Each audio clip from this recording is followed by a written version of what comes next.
नमस्कार। आज हम एक बहुत ही दिलचस्प सवाल पर बात कर रहे हैं। हाँ, कि ये जो डर और दर्द है, इस पर कैसे काबू पाया जाए। बिल्कुल। और इसके लिए हम शाओलिन मॉन्क्स की जो सदियों पुरानी समझ है उसे देख रहे हैं। तो आज हम यही समझने की कोशिश करेंगे कि आखिर ये डर और दर्द ये हमें कैसे रोकते हैं और शाओलिन फिलॉसफी क्या रास्ते बताती है इनसे निपटने के। खासतौर पर ये वाली बात कि डर और शक हमें अपनी पूरी काबिलियत तक पहुंचने नहीं देते। सही। तो चलिए इस पर गहराई से बात करते हैं। तो स्रोत की शुरुआत ही होती है इस आम मुश्किल से कि कैसे डर या फेलियर का डर हमें एकदम पंगु सा बना देता है। हाँ, मतलब हम चीजें टालने लगते हैं। बिल्कुल। या फिर आसान रास्ते ढूंढते हैं जो शायद सही न हो। शाओलिन में एक कहावत भी है, शायद आपने सुनी हो। कौन सी? कि डर और शक से भरा मन कभी खुद पर यकीन नहीं कर सकता। बिल्कुल सही। ऐसा लगता है जैसे ये डर हमारी जो अंदर की ताकत है उसे बिखेर देता है। हाँ। और यहाँ ना शाओलिन का दर्द को देखने का नजरिया बड़ा दिलचस्प है। अच्छा। स्रोत में एक शाओलिन मास्टर का जिक्र है। उनका घुटना टूट गया था। ओहो। और डॉक्टर हैरान था कि वो इतने दर्द में भी अभ्यास कैसे कर रहे थे। हाँ, ये तो सोचने वाली बात है। तो मास्टर का जवाब बड़ा अहम था। उन्होंने कहा, दर्द जो है वो शरीर का एक संकेत है, बस एक अलार्म। ओके। दुख वो तब बनता है जब हम इस दर्द के साथ अपनी मनगढ़ंत कहानियां जोड़ लेते हैं। कहानियां जैसे कि ये हमेशा मेरे साथ ही क्यों होता है, या मुझसे ये सहा नहीं जाएगा, इस तरह की बातें। तो मतलब दर्द को नजरअंदाज नहीं करना है। नहीं, बिल्कुल नहीं। मास्टर ने फौरन इलाज करवाया था। अच्छा। बात सिर्फ ये है कि दर्द को अपने ऊपर हावी ना होने दिया जाए। दर्द का जो एहसास है और उस पर हमारी जो मानसिक प्रतिक्रिया है, हाँ, उन दोनों में फर्क करना जरूरी है। दर्द शारीरिक है, डर मानसिक। समझी। स्रोत इसे वॉरियर माइंडसेट कहता है। हाँ, योद्धा मानसिकता कह सकते हैं। जिसका मतलब सिर्फ लड़ना नहीं बल्कि एक तरह की मानसिक मजबूती बनाना है। एग्जैक्टली। एक ऐसी मजबूती जहां बाहरी चुनौतियां, चाहे वो दर्द हो या डर, हमें अपने लक्ष्य से डिगा ना सके। और इसे पाने के लिए वो 8 सिद्धांत बताए गए हैं। हाँ, 8 सिद्धांत। और ये सुनने में भले ही बड़े लगें, पर असल में रोजमर्रा की जिंदगी में उतारे जा सकते हैं। अच्छा, कैसे? इन्हें हम कुछ हिस्सों में बांट सकते हैं। पहला हिस्सा है अपने मन को समझना। इसमें 2 मुख्य बातें हैं। एक, आईने से धूल हटाना। इसका मतलब है कि विचार या भावनाएं वो अपने आप में प्रॉब्लम नहीं है। जैसे आईने पर धूल। हाँ, प्रॉब्लम तब होती है जब हम उनसे चिपक जाते हैं, उन्हें पकड़ लेते हैं। हमें अपनी भावनात्मक प्रतिक्रियाओं को काबू में रखना सीखना है। ठीक है। और दूसरा है डर और दर्द का फर्क समझना। जैसा हमने कहा, दर्द असली है, शारीरिक। लेकिन डर हमारी सोच है। वो अक्सर दर्द के साथ जुड़कर आता है। मैं कमजोर हूं, मैं हार जाऊंगी। ये डर ही हमें रोकता है असल में।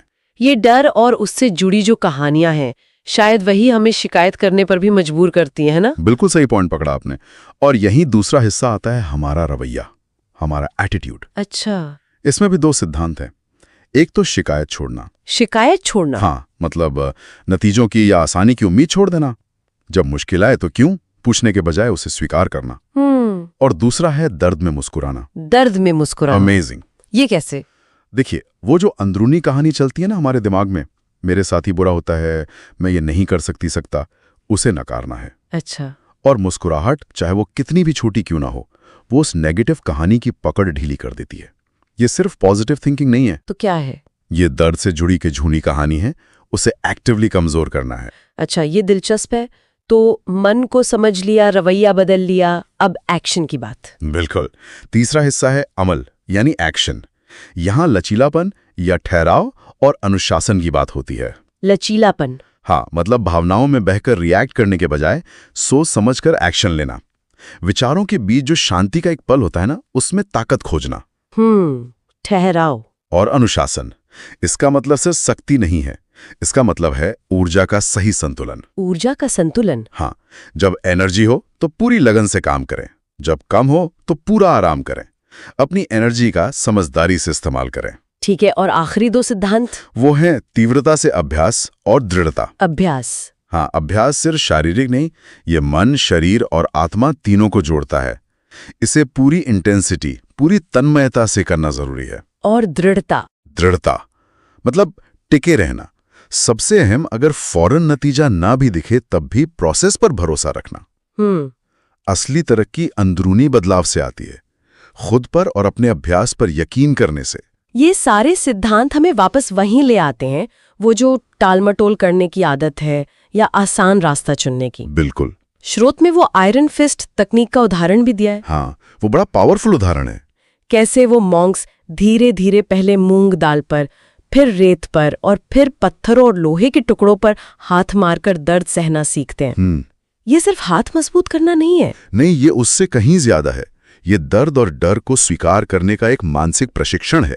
वो सोच कि हाँ, दर्द है, पर ये मुझे कमजोर नहीं, मजबूत बना रहा है। सही। तो सार यही निकलता है कि दर्द तो आएगा, वो जीवन का हिस्सा है, पर डरना या न डरना ये हमारी पसंद है। इसे हमारी अंदरूनी कहानियां और उम्मीदें शक्ल देती हैं। और ये शाओलिन सिद्धांत हमें एक फ्रेमवर्क देते हैं नेगेटिव भावनाओं से दूरी बनाने का, सच्चाई को स्वीकारने का और मुश्किलों के बावजूद अपने मकसद पर टिके रहने का। और इसी से वो मानसिक दृढ़ता या वॉरियर माइंडसेट बनता है। हाँ, और हम अपनी अंदरूनी शक्ति को सही दिशा में लगा पाते हैं। तो इस सारी बातचीत का निचोड़ ये लगता है कि डर और दर्द की जो मानसिक दीवारें हैं, उन्हें तोड़ने के लिए दर्द को महसूस करना होगा, स्वीकार करना होगा। हाँ, स्वीकार करना होगा, उससे जुड़ी कहानियों से खुद को अलग करना होगा और अनुशासित अभ्यास करना जरूरी है। बिल्कुल, जैसा शाओलिन नजरिया कहता है, इसी से हम अपनी ऊर्जा को फोकस कर पाते हैं और टाल मटोल जैसी आदतों पर काबू पा सकते हैं। सही कहा। यहाँ एक बात सोचने लायक है। स्रोत कहता है कि नतीजा न दिखने पर भी अभ्यास से आत्मविश्वास बढ़ता है। क्योंकि वो अंदरूनी बदलाव लाता है। एग्जैक्टली। तो क्यों ना आज ही कोई ऐसा छोटा सा अभ्यास शुरू किया जाए जिसका मकसद फौरी नतीजा पाना ना हो, बल्कि सिर्फ उस अंदरूनी यकीन को जगाना हो और मुश्किलों को सहने की अपनी क्षमता को बस थोड़ा सा बढ़ाना हो।